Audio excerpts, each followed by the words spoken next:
Greetings wind lovers across the world. This video contains some of the footage from Storm Gerrit. There will be 3 separate videos, maybe more. The turbine ran very well all night, although at times I was very nervous indeed. Not because of any inherent faults or weaknesses, but because the wind was savage and relentless. The estimated wind speed was in between 20 and 60 miles per hour. Before the wind blew in, I decided to remove the Chinese budget controller and just used an old-fashioned big DC rectifier.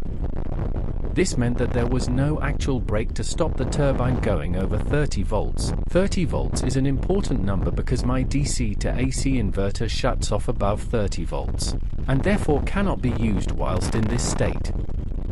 I plugged 2 500-watt lights into the inverter, and this was acting as a 1 kilowatt power drain.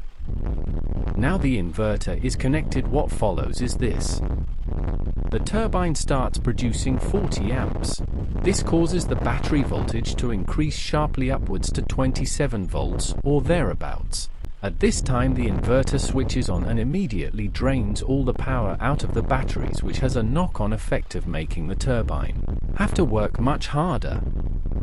The battery voltage drops down to 21 volts and the inverter switches off. This process simply repeats itself for hours and hours on end. I have found this to be a great way of dealing with the storms and wind speeds of above 40 miles per hour.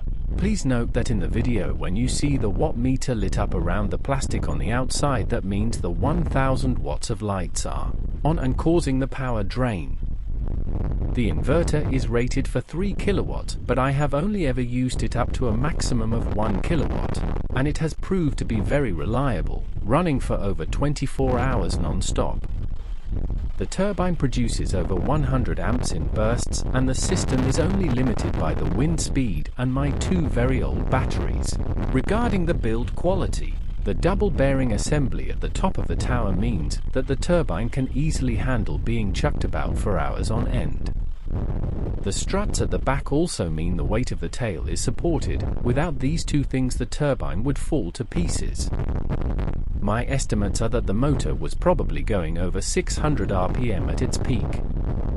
With regards to the gearing setup, this is running a 28-tooth sprocket on the drive shaft and an 18-tooth on the 3 kilowatts electric bike hub motor.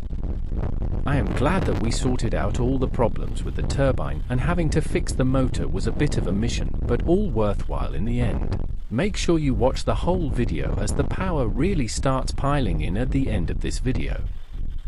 Please leave any comments and I will address them in part 3. Let me know if you like the voiceover or not. Thanks for watching.